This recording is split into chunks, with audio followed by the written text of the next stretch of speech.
Hi everyone, Velvet here, and I have some stories for you today. But before we get started, can you please do me a huge favor and like, comment, and subscribe? It'll really help the channel out, and it'll get you more videos like this every day. Let's get started. And our next one comes from TinyPen2289. Am I the beehole for canceling our anniversary trip because my husband drowned my terrarium? I, a 29-year-old female, traveled across the country to visit a company regarding an incredible job offer. I spent 2 days touring the company to decide if it would be the right fit for me after years of self-employment. After meeting with the company, I visited my sister, age 32, and her family a few towns over. We barely get to see each other because of work and distance, so it was wonderful to spend a few days with her, the family, and her new baby. I was gone a total of 8 days. When I returned home, I was excited to spend time with my husband, a 33-year-old male, and tell him about my trip, my visit with my sister, my impression of the city, etc., etc. We are meant to be celebrating our anniversary and decided to put off the discussion about whether or not I should accept the job offer until after our anniversary getaway. I'd arranged for us to go on a luxury train ride because he's a big train enthusiast, and we were meant to leave for the trip 3 days after I got home. This is when the problem started. I have a very large closed bioactive terrarium, which I made with my mother 15 years ago. It's one of my favorite things I have of her from before she passed. This terrarium is my pride and joy, and has come with me everywhere since it was planted. It was always super healthy and beautiful, and I only ever had to open it 4 times to do a little maintenance and watering. My husband knows all of this, which is why I don't understand why he decided to tamper with it in my absence. I didn't notice the night I got home because I was exhausted, but the next morning I went to check out the terrarium to find it in a terrible state. The roots were rotting and the plants were dying and molding. He told me the day I left, he poured a few cups of water into the vessel and sealed it again. I was so mad. I cried, and it turned into a huge argument because it's just a plant, and all you do is just look at it anyway. He called me ungrateful and overdramatic, and that I should appreciate that his intention was to help me, that he didn't ask because he didn't want to bother me on my trip. I ended up canceling our anniversary plans, partly because I was so upset that I didn't want to go, and partly because I wanted to try and salvage the plants, and that would require time. He hit the roof when I told him and is now sleeping in a separate room and refusing to speak to me because according to him, I'm being petty and trying to destroy our marriage. Am I being oversensitive about my plans? My friends are pretty evenly split and have pointed out that he was just trying to be thoughtful, however misguided it was. TLDR, am I the beehole for canceling an anniversary trip, which my husband was excited for because he accidentally destroyed the terrarium I made with my late mother? Hi OP, I'm going to say you're not the beehole. Definitely going to say your husband's the beehole. And I think maybe he did this a little bit out of malice because you live together. And I'm pretty sure he's seen you barely have to do anything to upkeep your terrarium. And all of a sudden, when you're not there, the first day you leave, he decides to drown it. I see that as malice. Maybe maybe he didn't like it, and maybe he was trying to, like, oh, this is my perfect chance to get rid of it. That's what popped into my head. And all that crap where it's just plants, you just look at it, and put all that nonsense aside.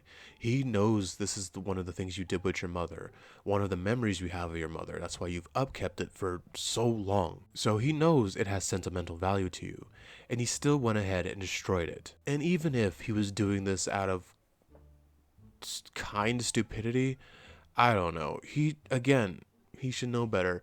When anybody would have called and be like, he's not even going to take a lot of time. Hey, do I have to do anything with your terrarium? And then you'd be like, no, it's fine. There you go, problem solved, and he didn't have to do anything. But, and again, I don't blame you for canceling it, because why would you want to be on a train ride, locked in a small place with him, your cabin, with a person who you are not fond of right now? And the way he acted, again, that's why I pointed out that it's not just a terrarium. It means something to you because of your mother. And he knows that. And the way he's acting, oh, it's just plants. It's not just plants. It's memories, man. It's proof that your mother existed. And him hitting the roof and throwing a tantrum because you cancel it, yeah, I would cancel it too. That's what happens when something I love breaks or is ruined. I spend time trying to fix it, and I don't stop because it's going to weigh heavy on my mind. So, yeah, I completely agree and get where you're coming from because you can't enjoy that trip. That whole train trip, you'd be angry at him, you'd be thinking of ways on how to fix the thing, and be like, I wish I could just be home trying to fix this terrarium. And he shouldn't be mad at you, he should be mad at himself. He did this to himself, he played himself. All he had to do was not touch the thing that is self sustaining, or just call you and ask. And his little excuse, I didn't want to bother you on the trip. No, that's what makes me think it's malice too. He knew what he was doing. He was trying to destroy that thing for some reason. At least that's what I think. Again, Opie, you are not the beehole. Your husband is. And our next one comes from Extension Moment 5517. Am I the beehole for refusing to use some of the budget set aside for my oldest daughter's birthday party to throw a big party for my younger one? I, female, age 41, have two daughters, 14 and 9. I'm Mexican, my husband is 43 and isn't. We live in the USA. My oldest daughter is turning 15 in July and she wants a traditional quinceañera. Luckily, my husband and I have started saving money since early last year in case she said she wanted a quince. So now the planning has started. My youngest daughter is turning 10 in February. When we asked how she wanted to celebrate her birthday, she said she wanted a big party like the one we're planning for her sister. She said she wanted to invite the whole family, and my side of the family is huge. She wanted to have a gigantic dress, and she wanted to rent a venue for her 10th. I gently explained to her that her sister is having the special birthday party because it's traditional to celebrate at 15, the 15th birthday party, like that in our culture, and if she wants, we can celebrate her 15th like that. But for her 10th, we could do something different. She said that in that case, she wanted to go to the movies with her friends and have a pizza party, and I agreed to that. It was a great idea. My daughter seemed to take it well, but my husband didn't. After my youngest daughter was out of earshot, he suggested maybe we can split the money and have it set aside for the oldest daughter's quinceañera and use a portion of it to throw a gigantic party for the youngest too. I explained to him that it would be unfair for our oldest daughter to suddenly have the budget for her quinceañera cut down. He said I was being unfair for throwing a huge party for the oldest, but the small one for the youngest. I needed to treat them equally. What do you mean you're treating him like you are going to treat him equally when she hits 15? Sorry. In my point of view, I'm not being unfair because when the oldest turns 10, she had a pajama party with her friends, not a quince. And when my youngest daughter turns 15, we'll throw a huge quince, not a pizza party. Besides, it's unrealistic that I can plan a huge party for my youngest when we are 3 weeks away from her birthday party. My husband thinks I'm being unreasonable, but I don't feel that I am. Am I the beehole? Hello, OP.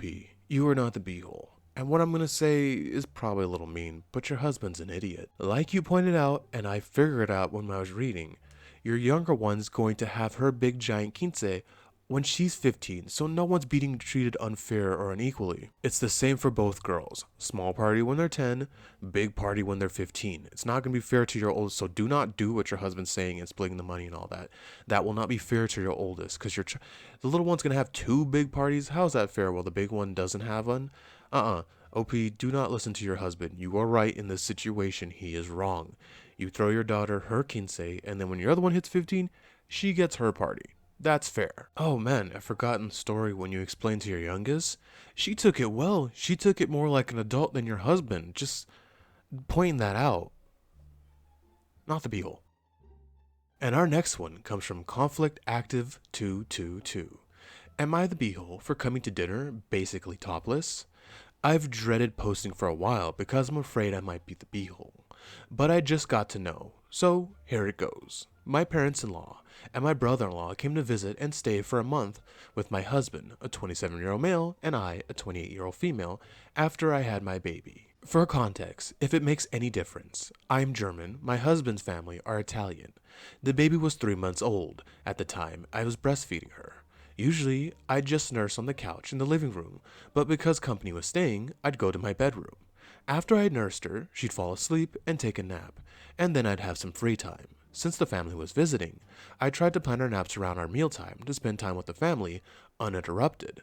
My mother-in-law has this thing, when food is on the table, you better be there pronto. Sometimes I'd be late coming to a meal because the babies can be unpredictable, and she wouldn't fall asleep right away, or nursed a little longer than normal. To this, my mother-in-law would then barge into my room and announce food was ready, all impatient. This startled the baby and made the process last much longer than it should have. The result is I had to eat much later than everyone else, alone, and the food was cold. It left me fuming. More work to do with the baby, and I'm secluded. This happened several times. I asked my husband to talk to her and explain that I can't always come on time. He talked to her, but she still did all this anyway. So I simply decided to stop being late to dinners. The next time she barged into my room and announced food was ready, I came without hesitation. I came to the table exactly as I was. No shirt, half a bra, and a baby hanging on one breast. Nothing was seen, as the baby's head covered up everything anyway, but still. Ensue uproar. Goes something like, Mother-in-law exclaims, "What the hell am I doing at the table like this? I'm indecent. There are men at the table. I should be ashamed." I yell back, "What the hell does she keep calling me to the table before if I'm not ready yet? I have no reason to be in my room alone with the baby while everyone else is having a great time together." Brother and father-in-law are trying not to get in on the argument. Husband ushers me back to my room and scolds me, taking his mother's side. He means he gets that I'm frustrated, but this action didn't help anything. But after that, mother-in-law didn't bother again while I was busy with the baby. So what if I came to some meals a little after everyone else had started eating? The roof didn't cave in. Anyway, everyone lived happily ever after. The end. Am I the beehole? OP, no, you are not the beehole. Like you said, babies are unpredictable and you have to take care of your child. So, what does she want you to do? Leave the baby up there crying and hungry and colicky? You did. I think you made the only move you could do to get through to her, because you tried it the right way. Well, the proper way. I'm not gonna say the right way. The proper way, by asking your husband to explain to his mother that you don't like this and to stop doing it, and she still proceeded to keep doing it. It looks like the only way you're gonna get through to her was to put a shock to her system, and what you did it. You made sure to do it, and look what you got. What you wanted. She stopped barging in on you and stopped yelling at you to come eat dinner. And your husband sucks. Your husband really sucks, because this wouldn't have had to happen if he really had a pair and put his foot down and told his mom to stop doing that. But it sounds like he's really weak and pathetic, at least to me, because this should have been stopped right then and there. So no, OP, you are not the beehole. Your mother-in-law is, and yeah, your husband is, because, like I said, he could have stopped this.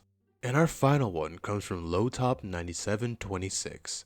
Am I the beehole for going on my phone for an emergency at my best friend's wedding? I don't even know what to think right now. My best friend since childhood got married last weekend. She had an unplugged wedding. An unplugged wedding is where you don't go on your phone at all. I totally respect that and might even do it for my own future wedding. The entire morning of her wedding was beautiful and the ceremony was unforgettable. When the reception began, my sister called me. I didn't answer but was confused why she was calling me. Because I told my family not to contact me since there was no phones. She blew my phone up, sending me around 70 calls. It got to the point where I had to answer.